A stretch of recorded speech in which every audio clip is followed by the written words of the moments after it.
for round 1, and what we're going to do now is we're going to be moving you right into round 2 once the players are set up. And let me actually take a quick look at my screen here.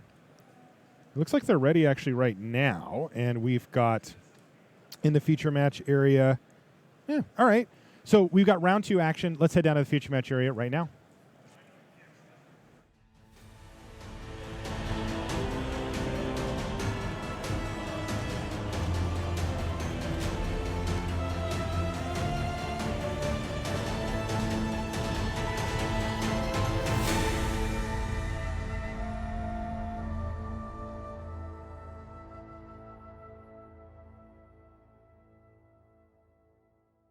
Hello there, and welcome to coverage of Grand Prix Portland. I'm Marcel Sutcliffe in the booth with Jacob Van Lunen, and you can see that we've got round 2 coming up for you here. Omar Valencia versus Dustin Taylor. 4-color Emerge. This deck is weird. I actually think he's actually playing mono green Great Aurora. I believe. I think those That's from haven't last gotten round. changed. You yeah. are correct. I'm looking at my screen. Mono green Great Aurora Emrakul is how he's described his list here. It looks to cast the Great Aurora, then Emrakul, then on their turn make them discard anything relevant. That's about the most exciting thing I've heard ever. Oh, man. I can't wait to see what happens here from Dustin. I love the deck name, by the way. It's perfect. Don't ever change it. So we'll see. On the other side, Omar is playing Blue-Red, which is also an interesting deck. You know, I played in a couple of leagues this week, Jake, just to get familiar with what Standard looks like post-PT here. And this deck was everywhere. Now, actually, this one looks a little interesting. I don't remember seeing too many Thunderbreak Regents, but there's I haven't seen much of that card either. You know, but there are versions of it. Do we have the list here, Jake? Let's take a quick look. Yeah, we do. This Seems one we do. is from Omar, which actually I don't see here. We'll try to find it. One. But normally this is a Fever Visions deck is what I've been seeing. Yeah, and Fever Vision's so good right now. Everybody's just trying to play this slow, long game. Everybody's trying to cast these big emerge spells. And you cast the Fever Visions early. They start taking tons of damage. And then you can just empty out your hand because your hand is often just a pile of burn spells. Yeah. So when you get above 7, you just empty your hand down to 7, take a chunk out of your opponent's life total. If they play anything to the board, you can, again, just use cards that efficiently deal with it. Something like Lightning Axe, very strong here. And these slower decks have a very tough time dealing with these blue-red strategies. Thunderbreak Region's kind of a big game against the mono-green deck. Dude, it feels like Thunderbreak Region is just going to run away with this game. I want to see what Dustin does because he's casting an Explosive Vegetation, and next turn, he could really cast some powerful stuff. But Thunderbreak Region, I'm hoping, here, maybe. Let's see. There's a card I'm going to look for now in his list here. Let's see. Yeah, no, that's not it. Yes, he does have 2 World Breakers. It can help. That can definitely help. That'll help. 4 Nissa's Renewal. Yeah, this deck is really cool. If you have 2 buys and you're looking to check in, please head over to the Chase banner. That's the 12-foot tall banner.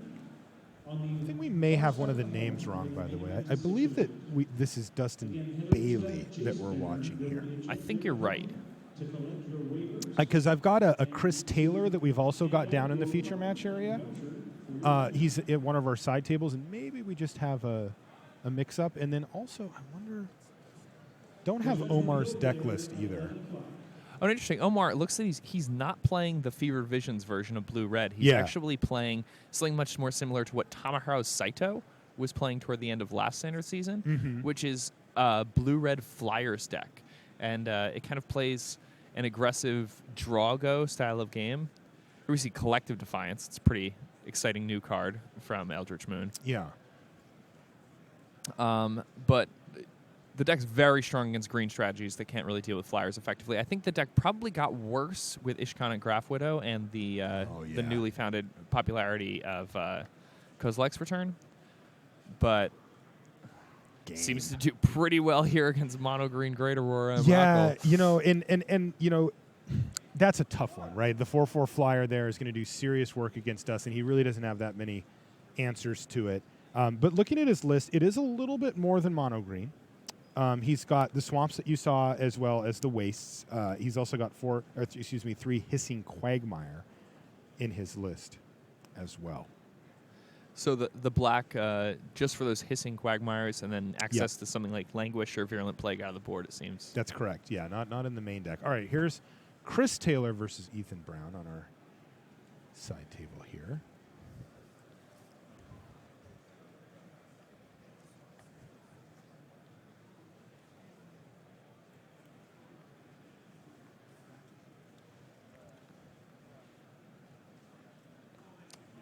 Evolutionary Leap on the battlefield here for this green white token looks deck, like but he's getting Spellqueller run has over. done some work here.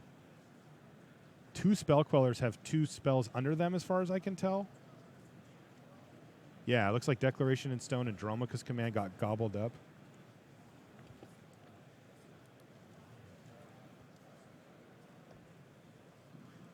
John Oliver to the main stage, please. John Oliver to the main stage. And Ethan really going to need to find somebody to clear the board. And I mean, I think the only thing he could really do here is find a card like Tragic Arrogance. And sometimes we see Tragic Arrogance out of these green-white tokens decks, so it wouldn't be completely crazy to see it, but he definitely doesn't have one in his hand, so it's a matter of time before his life total becomes 0 or he's able to find a card like Tragic Arrogance. Yeah, speaking of, here we go. Dromoka's Command is going to kill one of the Spellquellers, which means that he's going to get to kill the other Spellqueller now. And he's going to get back another Dromoka's Command, and this is just a downward spiral for Christopher Taylor. You know, he really had a lot locked up in those Spellquellers, and now that they're unraveling, he's going to lose 3 creatures in this transaction. What a beating. Yeah, wow, both Spellquellers really down rough. and a Duskwatch Recruiter while he's tapped out? Oh, man. Ethan Brown just doing it here. That's nasty. Yeah, that was a very exciting turn of events.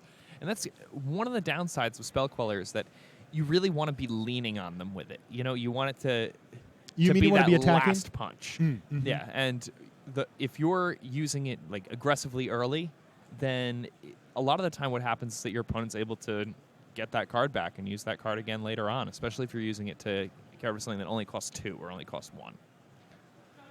The best is when you Spellqueller or Counterspell. Because then it's kind of just hung out to dry there. That's just that.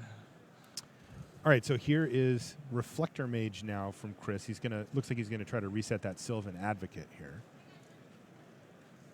And you know what? Ethan is going to have none of it. He's just going to sacrifice it to Evolutionary Leap, and boom, he hits Avacyn off of it as well.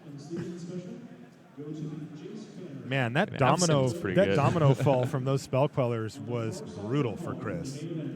He's still fine, but like that was a rough sequence for him. And even another Spellqueller here.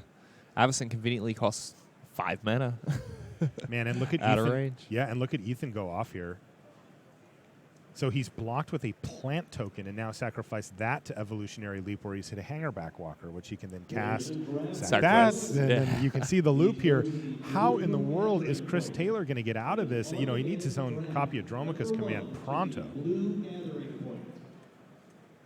He's got to find one to get rid of that Evolutionary Leap, but the damage may already be done from Ethan's side anyway. I mean, his hand is like Gideon, Avacyn, Hangerback Walker plus another card.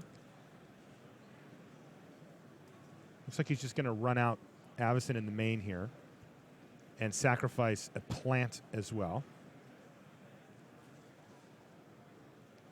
Yeah, he wants to trigger his own Avacyn. Good. He found a replacement Avacyn as well. Now he's going to pass a turn. He's going to trigger Avacyn on upkeep and force Chris to do something.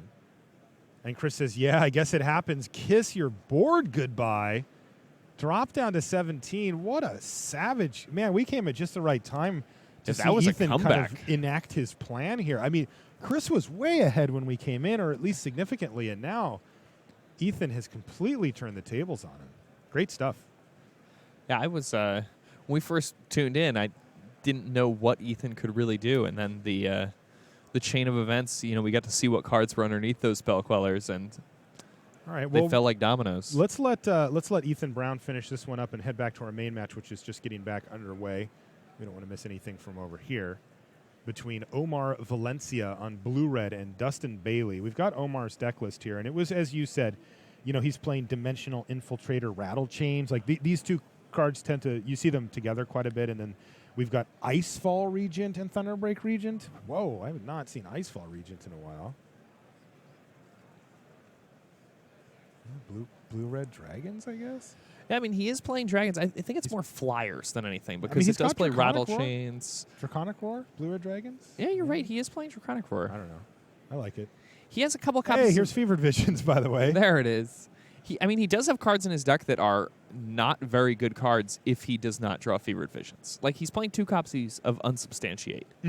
And there's a card that, incredible when you have, especially when you have multiple copies of Fevered Visions in play, the mana efficiency, the fact that you can, pay 1 mana and really punish somebody who's trying to get it off the board with something big like Crush of Tentacles or Greater Roar or something of that sort. But if you're not using something like Fevered Visions, Unsubstantiate is not really what you want to be doing constructed.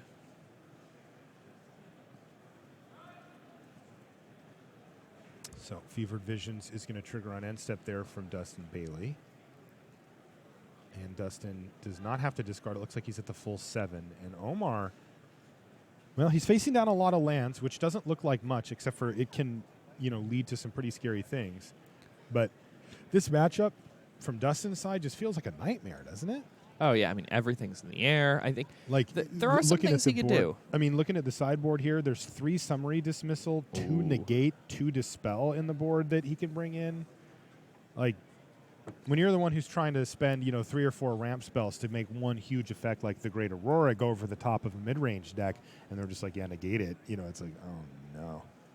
It's just disastrous. Summary Dismissal's so good against so many of the cards in the current standard format. I mean, here, once Dustin gets to 7, he's really, really banking on the fact that he's going to be able to use a card like World Breaker to get back into this game. And if Omar has access to Summary Dismissal, not only will World Breaker get countered itself, but it won't even destroy something.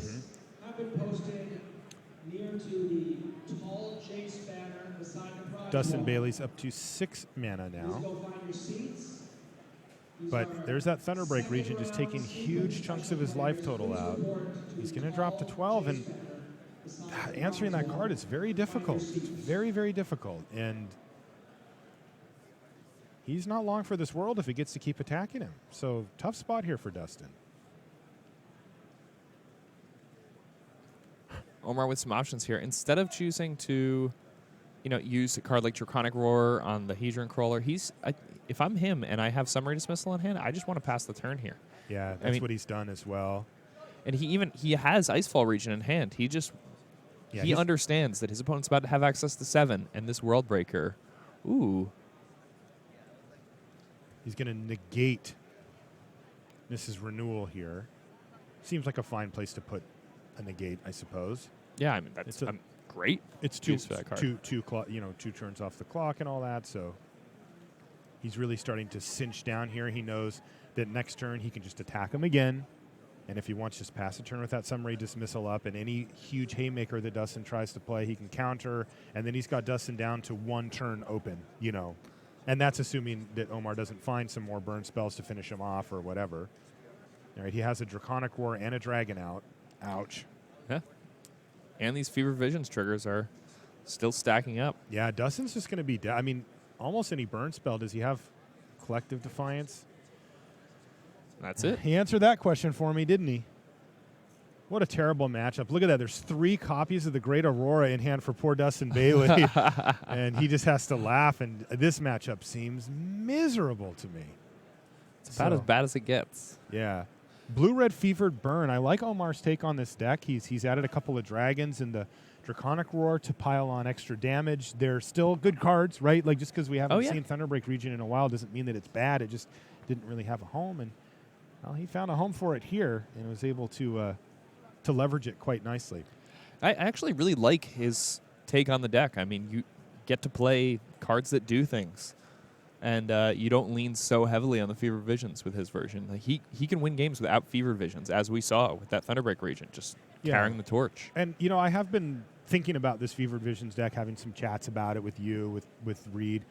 The version that we've been seeing does feel very Fevered Vision centric, like the draws where you don't have it. The deck looks way worse, and when you do, it looks kind of like, wow, you're like, whoa, this deck actually just amazing. So I like that he's hedged away from it a little bit and brought it more towards the middle, where if your Fevered Visions doesn't resolve or doesn't stick on the battlefield, you're not just like, well, my deck doesn't do anything now. I'm playing a bunch of, Storm Chaser mages or whatever. Yeah, I like that a lot. I think it's it seems like it could be a new direction for that deck. Of course, the downside of it is that it does leave you more vulnerable to interaction. But that's true. I like the fact that, like, when you play a card like Thunderbreak Regent, like, yeah, fine, grasp it all you want. Take 3. Like, this is a burn deck. Like, it adds up. Yeah, I mean, there's a lot of incidental damage there that I think works very nicely with Fevered Visions. Like Draconic Roar, killing a creature, slowing down your opponent's clock while also taking a chunk out of their life total, very strong. Thunderbreak Regent, forcing your opponent to use a turn and a card to get this off the table because it's going to kill them otherwise. And then when they do that, again, little chunk taken out of their life total. And you just do that enough times while you're also just pinging them with random things, and suddenly the Collective Defiance in your hand is a lethal card. Yeah. Yep. Now, Seems really strong. The downside to it, though, you noted earlier in the match there, is, popularity of certain cards. Ishkanah Grafwidow is the one that jumps to mind. Mainly, we did see that he happened to face an opponent with World Breakers, which have fallen out of favor, but, still a good card in Standard and still a card that you may see pop up again. Those type of cards do make Thunderbreak Regent look worse, and I think that those were part of the reason why we stopped seeing as many of them. So it is interesting to say, like, if he hits the metagame just right and people are kind of off of Ishkanah, then I think the card looks quite good in a deck like that. But if everybody's playing Ishkanah, you're going to play all these Delirium decks all the time, trading it for a 1/2 Reach Spider and them not taking the damage, Yeah, not very exciting. the old double block, it doesn't look great there. So we shall see.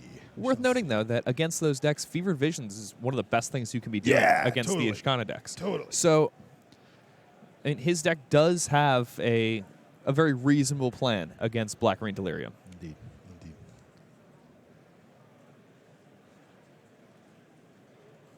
So these guys still just in game 2. Game 1, we saw Ethan Brown kind of use Evolutionary Leap to great effect in this match. He was able to flip an Avacyn. He probably generated 4 or 5 cards just in the time we were watching with it. Pretty incredible. When that card is working well, it does so much. Indeed.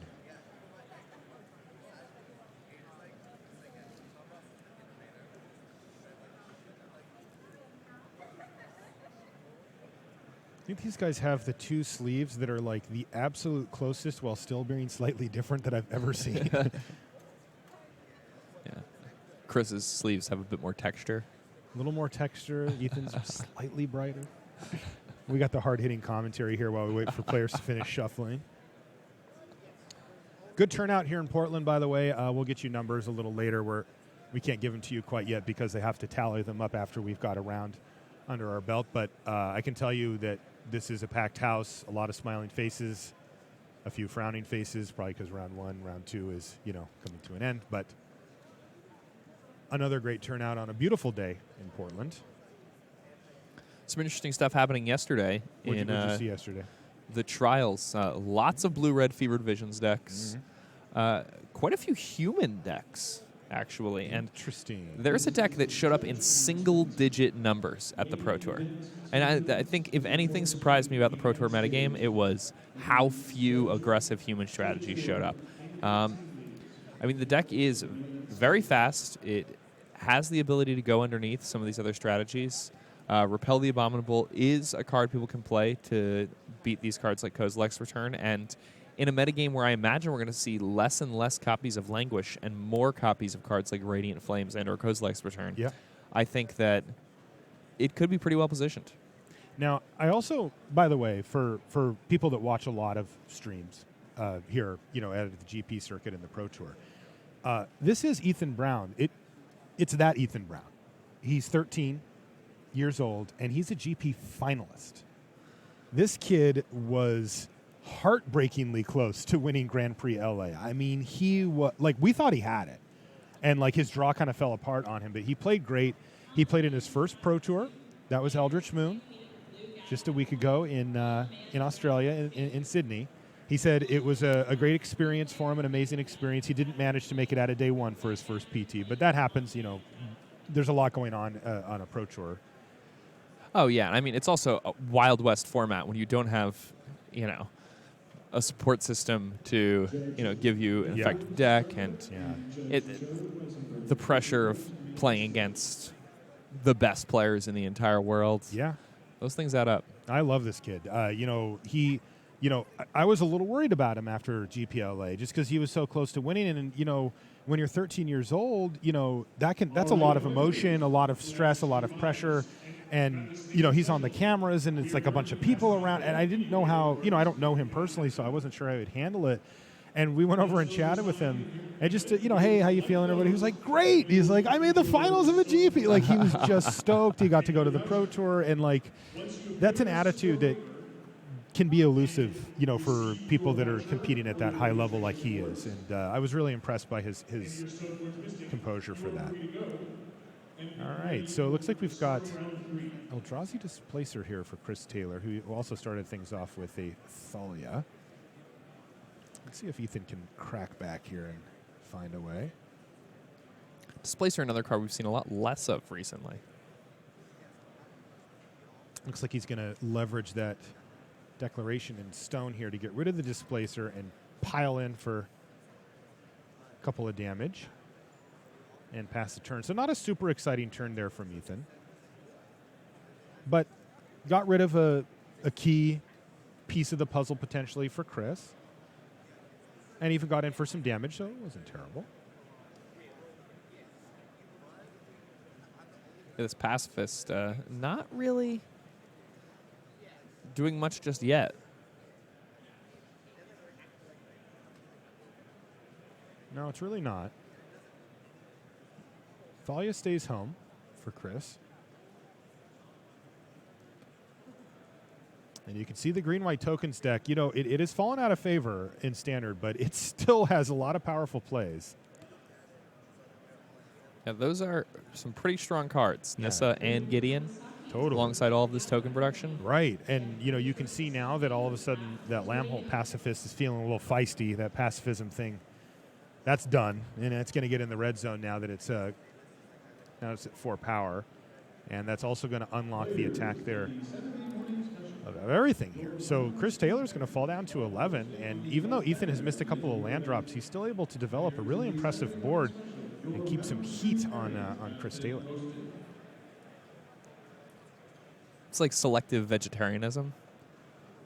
You know, like you're around your friends, they're all having hamburgers. Let's do this. All right, there's a declaration in stone now for Chris Taylor to take down the Sylvan Advocate and maybe clear some attacks now? Nothing like that. He's got to just take down Nissa here, right?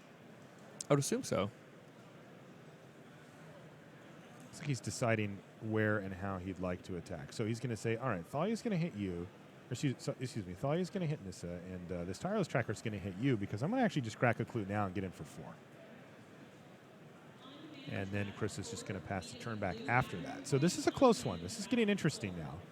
Chris Taylor should be ahead here. He's the one who, you know, has managed to hit his land drops for the most part. And he was ahead early, but Ethan has fought back and tried to keep the board relatively evened up. But he really needs to hit that last land if he's going to keep doing it. And one of the bigger problems here, too, is that... He found another Oath of Nissa. This is going to help him find that land, but it also means that basically his turn's used up. Wow, he whiffed on a land, too. And even when he finds another land, it may come into play tapped here. Totally. Look at his lands right now. All 3 non-basic. Oh, he had one. Okay. Well, it didn't matter anyway. He wasn't going to do anything else this turn, so he's just going to pass it back.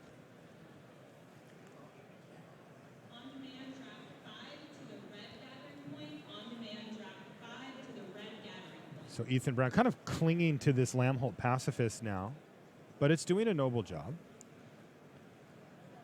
Yeah, I mean, it's 4-4 is a very nice size here when you're facing down Thalia. And, even Tireless Tracker.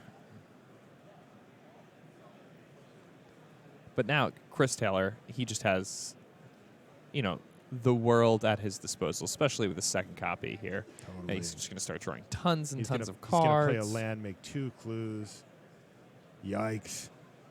Yeah, this is where things start to really turn around if you're Chris. Now, this storm has been mounting on the horizon for a while now, and now it feels like it's really going to start raining down on Ethan Brown because it's just going to be very tough for him to come back from this. Even if he's able to mitigate this board state, like all these clues are just going to, add up for Chris in such a huge way.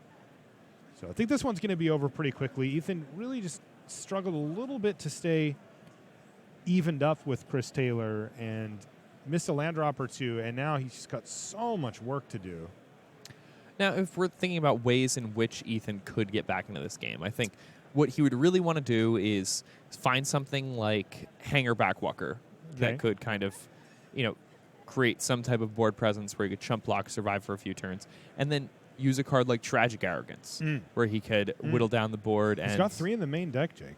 I think, it's not completely unreasonable for Ethan to win the game at this point. He also has, for the first time this game, access to 4 mana. Yeah, and 5 even now. And what's scary, though, is that he's passing the turn for this Collected Company. Yeah. And Chris Taylor has not played a single copy of Spell Queller yet.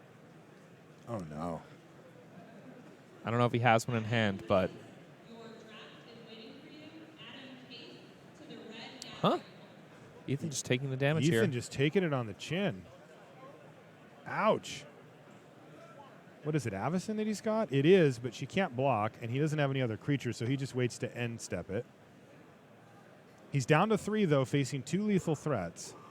This is a very fragile position here for Ethan. Man, Thalia looks so good here, just like when you're just slightly behind. I mean, he's way behind now, but, does such a good job at making it so difficult for you to come back because your creature's all under the battlefield tapped. In a racing situation, it's just an ideal card. Yeah, real backbreaker here. So the first strike is surprisingly relevant in this format. Mm-hmm. It comes up a lot. It does. It does. So Ethan's going to do the right thing here, chip down. Chris Taylor's going to fall to 7, and he's just got to pass the turn back, and you got to wonder, what can he have here? Well, there's a Spell Queller that's just going to get run out on end step. He's not going to wait for Ethan to cast anything. No greed here from Chris Taylor. He just wants to assemble multiple lethal threats if he can.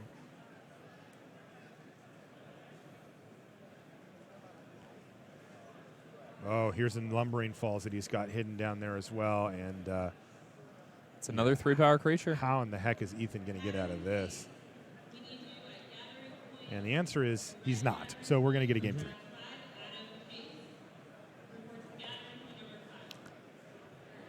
It's kind of a classic standard matchup here, green-white tokens against Bant Humans.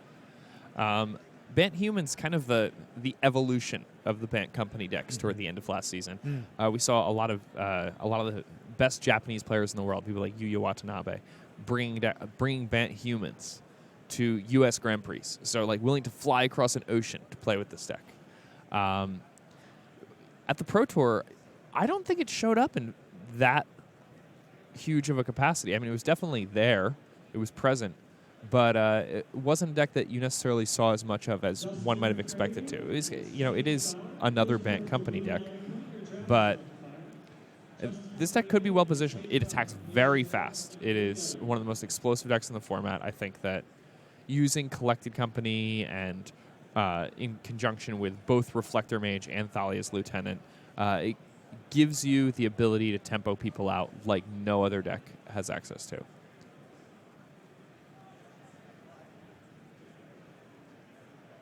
See some sideboard changes happening here for Taylor. It looks like Ethan's ready to go. on Magic Online this week, I saw a few Bant Human decks that were playing Tameo Field Researcher. Kind of exciting card to show up in Standard. Well, we saw Tameo have some spotlight moments at the Pro Tour last weekend. Specifically, there was a moment with Luis Scott Vargas where he even said, Tameo would be pretty good here. Hello. That was a very exciting match. One of the many very exciting matches at the Pro Tour, by the way. If you missed any of it, I would definitely suggest finding it. You can find the matches on YouTube or the replay right here on twitch.tv/magic. And God, this last PT of the season, man, it's there's so much drama. It's stressful. It's just like people have so much on the line for like next year, and it's great pro point stuff, and the top 8 at this one happened to be incredible. Yeah, it was one of the best. I feel like every Pro Tour these days we're saying, look at this top 8, just incredible, over and over and over. After round 3, after the last round of day 1 drafting, I was sitting at my computer, holding the baby, waiting with bated breath to see what kind of decks people were going to be playing. It didn't disappoint. What did the baby think? She was into it. She dug it? I think she liked Ishkana. We have a spider problem in my house. She's like, oh, friend. She's got good taste. All right, looks like players are just about ready.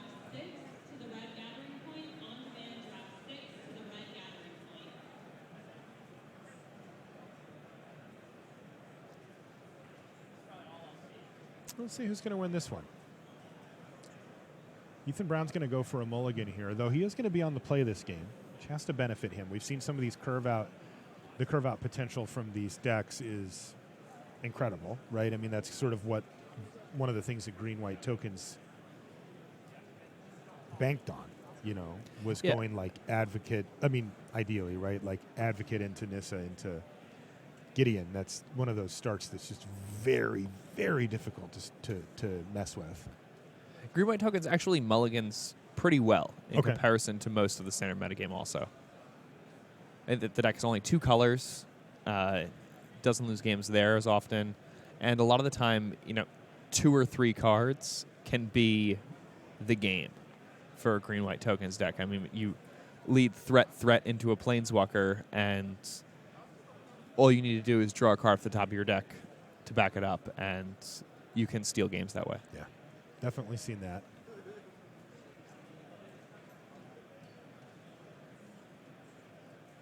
Okay, here's a 6 for Ethan Brown.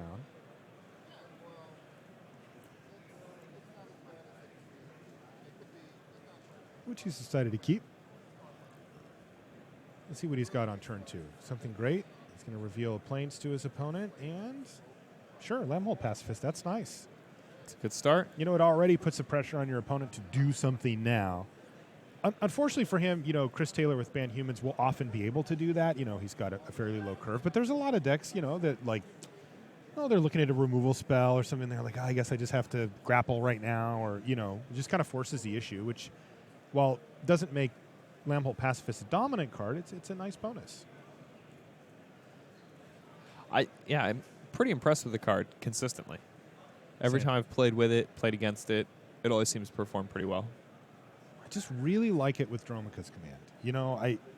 That's the thing that pushes it over for me, is that getting that counter on the front end of it and being able to attack.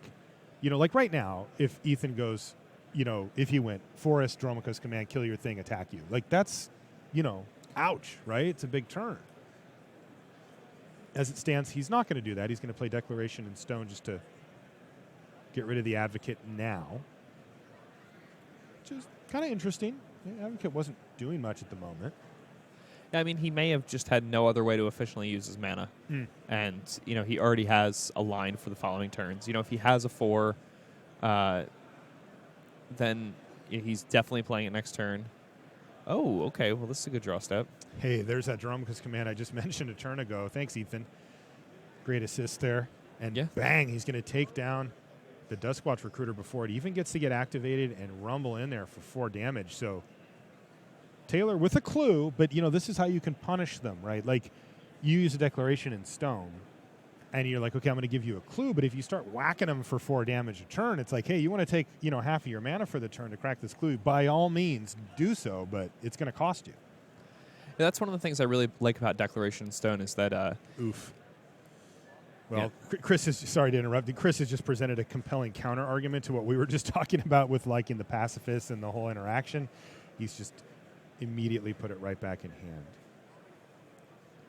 Oh, no. Does Ethan only have 1 green mana source right now? It does look like that. So he can only cast 1 card. In this case, he decides on the Sylvan Advocate, assuming he might hit a land next turn, and it'll be able to attack for 4.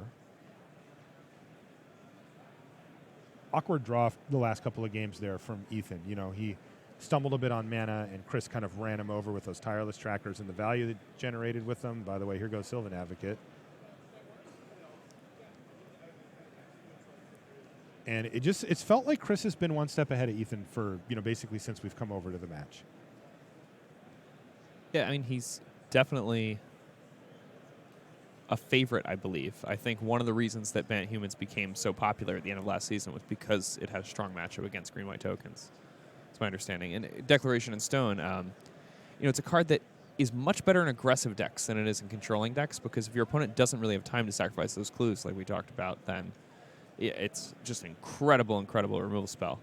But here the problem is that, like you said, Chris's deck, very low to the ground, lots of inexpensive cards. He's going to have plenty of time to sacrifice those clues if he ever runs out of gas. Totally. And he's, in fact, already sacrificed one of them. And we've now hit that mid-stage of the game where, to be honest, Declaration in Stone just looks mediocre at this point. Like, it's taking out a card that costs 2 mana or something, maybe 3 mana, depending on what he hits with it. In this case, he took out a Reflector Mage.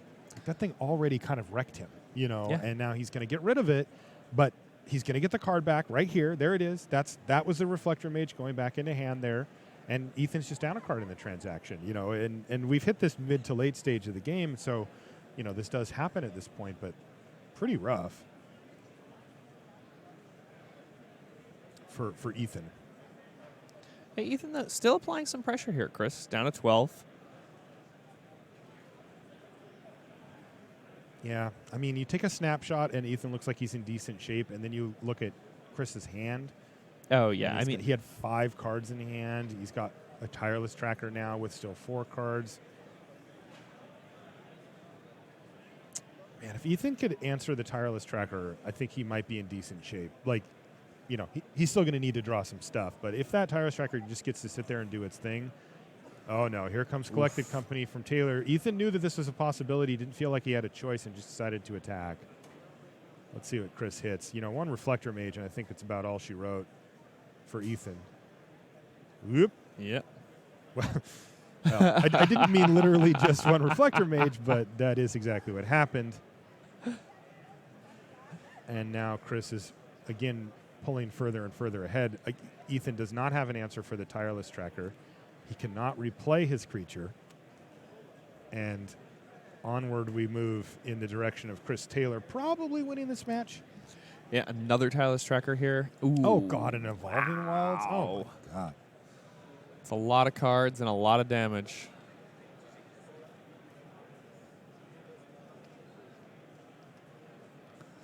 You can sacrifice a pair of clues and...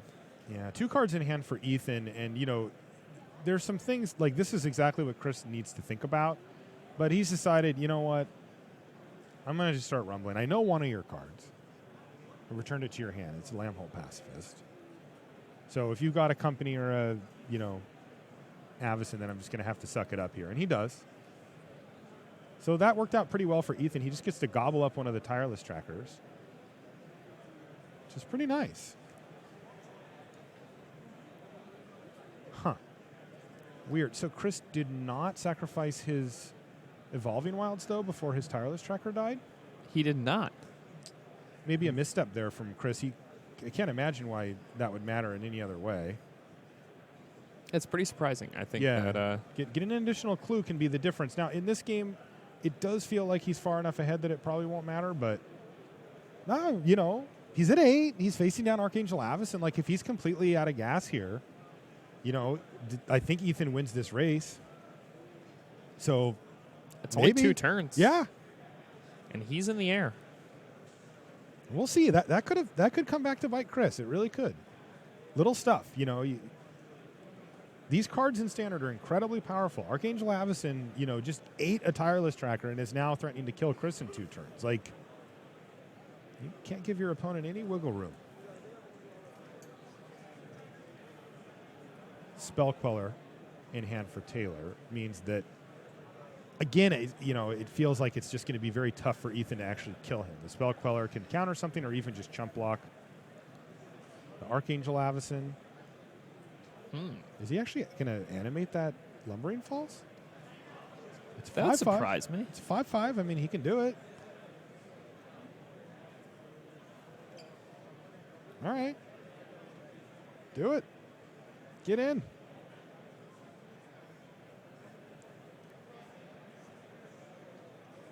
Oh, yeah. Chris is... I like that. He's ready to go. Yeah, he's ready to trade some creatures off and get in there. And Ethan's kind of forcing the issue here and saying, all right, well, you're going to sacrifice a clue then.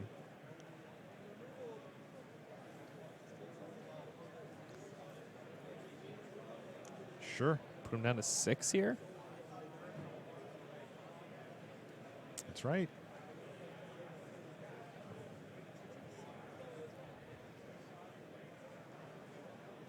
Yeah, I mean, Chris is going to lose his Reflector Mage here. And he's going to go to 5.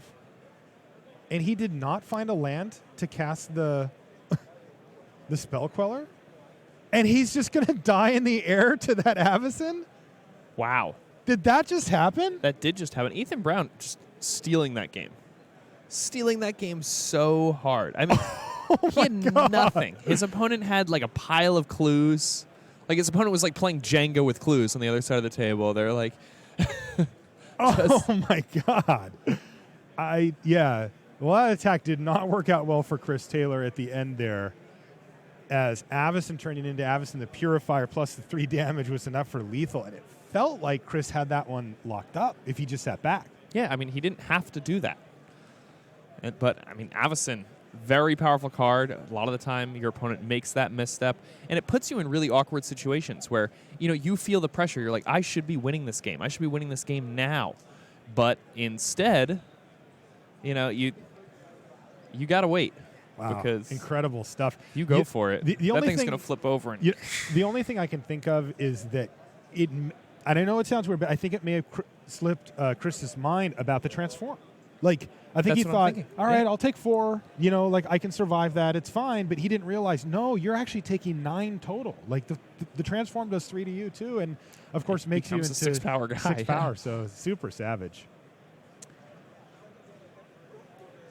All right, so let's jump over and see. Oh, we've got Chris Van Meter. CVM here playing against Carrie Edwards. Distended Mindbender there. Chris's side of the table.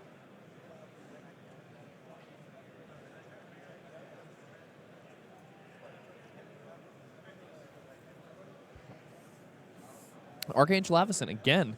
So far, these feature matches we've watched, Archangel Avacyn has been a force to be reckoned with. What about this card? Yeah, it's interesting, right? Because there's this natural cycle. I think it's just a human thing that you kind of get used to these cards, right? Like, remember when you first saw Archangel Avacyn and you were like, oh, my God. Like, how did they print this? What is going on? Yeah, and then, like, people started playing it in Standard, and it was like, wow. Like, this card it warps the format. It's like a card you always have to consider. It makes a whole class of cards worse. Removal, like, most mass removal, most spot removal looks bad. And all of a sudden everything kind of changed around it. Now we're kind of used to it. It's been out for a while, and it's like, yeah, Avacyn, I know. Have you seen Emrakul? Right? We kind of have this natural tendency to do that, but that card is every bit as powerful as it was. Even though people have adjusted to it, and it's, there's more Grasp of Darkness effects and that kind of stuff, it's still just a wrecking ball of a Magic card. I mean, there are more Grasp of Darkness, but there are also a lot less World Breakers, which was another card that people started, using quite a bit of as a result of Avacyn's popularity.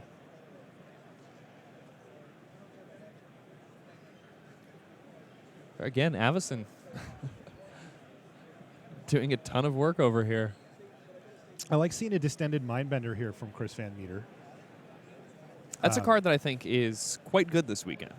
This weekend specifically, you like it? Yeah, I think that it's good against these other slower Emrakul decks. I think that going into the Pro Tour, these green-black Delirium decks, they really weren't prepared for the top end that they were going to face. And playing a mid-range deck when your opponents can go that big is very dangerous. But Distended Mindbender, it lets you win those matchups. Playing that alongside a few copies of Transgress the Mind, you don't really need to lean on a card like Infinite Obliteration as much as you might need to otherwise.